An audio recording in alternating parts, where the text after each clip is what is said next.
أعوذ بالله من الشيطان الرجيم بسم الله الرحمن الرحیم۔ سبق نمبر 20 متفرق قواعد، یعنی کچھ الگ الگ قاعدے۔ اب یہ قاعدے جو ہیں ان کو متفرق اس لیے کہا جا رہا ہے کیونکہ ابھی تک آپ نے جتنے بھی قاعدے پڑھے ہیں ان سے یہ کچھ الگ ہیں، کچھ ملتے جلتے ہیں لیکن بالکل ویسے ہی نہیں ہیں۔ اظہار مطلق، اظہار آپ پڑھ چکی ہیں، لیکن اظہار مطلق کیا ہے؟ ان 4 کلمات میں نون ساکن کے بعد حروف یرملون ایک کلمے میں آنے کی وجہ سے ادغام نہیں بلکہ اظہار مطلق ہوگا، اس لیے ان 4 کلمات میں غنہ نہ کریں۔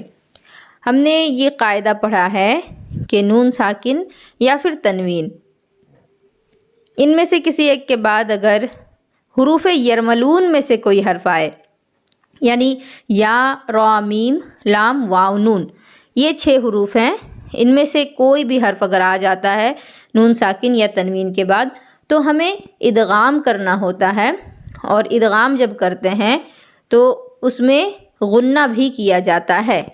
لیکن یہ جو 4 الفاظ یہاں لکھے گئے ہیں، دنیا، بنیان، صنوان، قنوان، ان 4 میں آپ دیکھیں نون ساکن کے بعد یا موجود ہے اور نون ساکن کے بعد واو موجود ہے، اور یا اور واو یہ حروف یرملون میں آتے ہیں، لیکن اس کے باوجود ہمیں یہ کہا جا رہا ہے کہ ہمیں یہاں اظہار مطلق کرنا ہے، ادغام نہیں کریں گے، غنہ نہیں کریں گے۔ اس کی وجہ یہ ہے کہ یہ نون ساکن کے بعد جو حرف یرملون آیا ہے ایک ہی کلمے کے اندر آیا ہے۔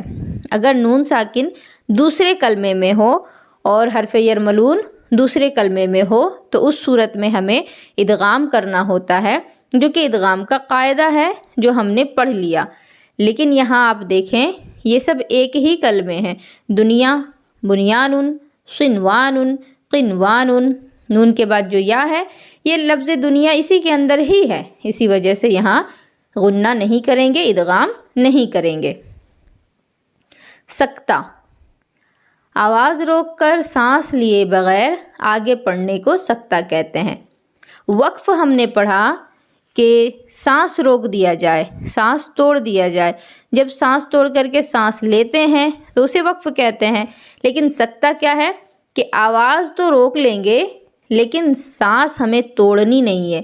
جب کبھی بھی ہم رکنا چاہتے ہیں کسی لفظ پہ تو ہماری آواز بھی رک جاتی ہے اور ہماری سانس جو ہے وہ بھی ٹوٹ جاتی ہے، لیکن سکتہ میں ہمیں سانس توڑنا نہیں ہے، صرف آواز کو روک لینا ہے اور سانس لیے بغیر آگے پڑھنا ہے، تو اس کو سکتہ کہا جائے گا، یعنی آواز رک جائے گی اور سانس جاری رہے۔ ان 4 کلمات میں سکتہ واجب ہے۔ سکتہ کا حکم یہ ہے متحرک کو ساکن کیا جائے اور 2 زبر کو الف سے بدل دیا جائے، یعنی جس حرف پر حرکت ہے اسے ساکن کر دیں گے اگر وہاں سکتہ کیا جا رہا ہے تو، اور اگر 2 زبر ہے تو الف سے بدل کر پڑھیں گے اگر سکتہ کیا جا رہا ہے تو، جیسے کہ وقیل من راق، من پہ میں رک گئی، رکی لیکن میں نے سانس نہیں توڑا، میں رکی میری آواز رک گئی لیکن سانس میری جاری تھی، میں نے یہاں سانس نہیں لیا، تو اسی کو سکتہ کہتے ہیں۔ وقیل من راق، یہاں نون پہلے سے ہی ساکن ہے تو ہمیں ساکن کرنے کی ضرورت نہیں۔ کلا بل رون، یہاں بھی لام پہلے سے ہی ساکن ہے۔ من مرقدنا ھذا، یہاں نون کے بعد الف ہے تو الف تو ساکن ہی ہوتا ہے۔ عوجن قیمن جو ہے یہاں آپ دیکھیں 2 زبر ہے اور 2 زبر کو ہمیں الف سے بدلنا ہوتا ہے، جب سکتہ کریں گے تو اس کو پڑھیں گے عوجا قیمہ، عوجا بول کے ہمیں رک جانا ہے، اور یہ جو رکنا ہے یہ کم سے کم ہمیں 1 الف کے برابر رکنا ہے اور سانس ہمیں نہیں لینی، اسی کو سکتہ کہا جاتا ہے۔ اگلا ہے صاد، یعنی صاد جس کے اوپر سین بنا ہو، قرآن پاک میں 4 کلمات صاد سے لکھے جاتے ہیں اور صاد پر باریک سین بھی لکھا ہوتا ہے۔ ان کے پڑھنے کی تفصیل اس طرح ہے، یعنی جہاں کہیں بھی قرآن میں آپ یہ دیکھیں کہ صاد ہے لیکن اس کے اوپر چھوٹی سی سین بنی ہوئی ہے، تو اسے کب پڑھیں گے اور کب نہیں پڑھیں گے؟ تو پہلا اور دوسرا یعنی یبسطو اور بسطہ، یہ پہلی اور دوسری جو مثال یہاں دی گئی ہے، اس میں ہمیں صرف سین پڑھنا ہے، کیونکہ آپ یہاں دیکھیں صاد کے اوپر سین بنا ہے، یبسطو اور بسطہ، اور یہ دونوں جو لفظ ہیں ایک دوسرے سے ملتے ہیں، یعنی کہ ان کی جو اصل ہے وہ ایک ہی ہے، با صاد اور تا، با صاد اور تا دونوں میں آ رہے ہیں، تو اصل لفظ ان کا ہے با صاد اور تا، تو اسی وجہ سے جب یہ لفظ ہی ایک ہے تو اسے ہمیں جب یبسطوں پر ہم سین پڑھیں گے تو بسطہ پہ بھی ہم سین ہی پڑھیں گے۔ قرآن مجید میں جہاں کہیں بھی آ جائے یہ الفاظ تو ہمیں یہ صاد سے نہیں سین سے پڑھنا ہے۔ اور تیسرا نمبر جو ہے اس پہ ہمیں صاد اور سین دونوں پڑھنا جائز ہے۔ ام ہم المسیطرون صاد سے بھی جائز ہے اور ام ہم المسیطرون سین سے بھی جائز ہے۔ اور جو چوتھا ہے صرف صاد پڑھیں، بمسیطر، یہاں ہمیں صرف اور صرف صاد ہی پڑھنا ہے۔ آپ یہاں دیکھ سکتے ہیں سبق میں کہ بلو کلر سے لکھ دیا گیا ہے سین کو یبسطو اور بسطہ میں، کیونکہ یہاں ہمیں سین پڑھنا ہے، اور ام ہم المسیطرون میں سین اور صاد دونوں بلو کلر سے لکھے گئے ہیں کیونکہ ہمیں یہاں دونوں پڑھنے کا اختیار ہے۔ اور چوتھے نمبر پہ صرف صاد کو بلو کلر سے لکھا گیا ہے، کیوں؟ کیونکہ ہمیں یہاں صرف صاد ہی پڑھنا ہے۔ تسہیل، تسہیل کے معنی نرمی کرنا، یعنی دوسرے حمزہ کو نرمی کے ساتھ پڑھیں۔ قرآن پاک میں صرف ایک کلمے میں تسہیل واجب ہے۔ تسہیل کے معنی نرمی کرنا یعنی دوسرے حمزہ کو نرمی سے پڑھنا ہے۔ اب دوسرا حمزہ کہنے کا مطلب کیا ہے کہ پہلے تو یہ دیکھیں کہ جب ایک کلمے میں ایک ہی جگہ پر ایک ساتھ 2 حمزہ آ جائیں، جیسا پہلی مثال میں آپ یہاں دیکھ سکتے ہیں تسہیل لکھا ہے اور کیا لکھا ہے اعجمی و عربی، یہاں آپ دیکھیں ایک حمزہ ہے جو کہ حمزہ ہی کی صورت میں ہے اور ایک الف کی صورت میں حمزہ ہے۔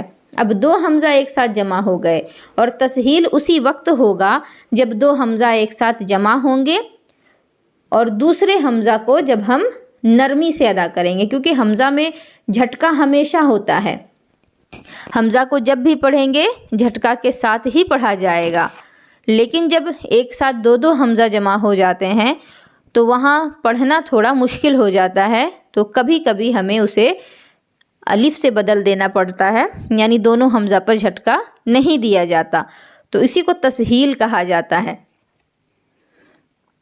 تسہیل کے معنی نرمی کرنا یعنی دوسرے حمزہ کو نرمی کے ساتھ پڑھیں۔ اب یہ جو پہلا حمزہ ہے جو کہ حمزہ کی ہی صورت میں ہے اسے جھٹکے سے پڑھیں گے، اور دوسرا حمزہ جو الف کی صورت میں ہے یہ ہم الف کی طرح بالکل آرام سے پڑھیں گے بغیر جھٹکا دیے، اور اس کو الف پڑھنا ہے اور عین کے ساتھ ملانا ہے، تو اسے پڑھا جائے گا اعجمی و عربی، یعنی پہلے حمزہ کو تو ہم نے جھٹکے سے پڑھا، لیکن دوسرا حمزہ جو ہے اسے جس طرح اردو میں الف کو پڑھتے ہیں اسی طریقے سے پڑھا جائے گا اعجمی و عربی۔ دوسری بات امالہ، امالہ زبر کو زیر کی طرف اور الف کو یا کی طرف مائل کر کے پڑھنے کو امالہ کہتے ہیں، یعنی لکھا ہے زبر لیکن ہمیں پڑھنا ہے زیر کی طرح، لکھا ہے الف اور ہمیں پڑھنا ہے یا کی طرح، تو اسے امالہ کہا جائے گا۔ امالہ کی را کو اردو کے لفظ قطرے کی را کی طرح پڑھیں، یعنی ری نہیں بلکہ رے پڑھیں۔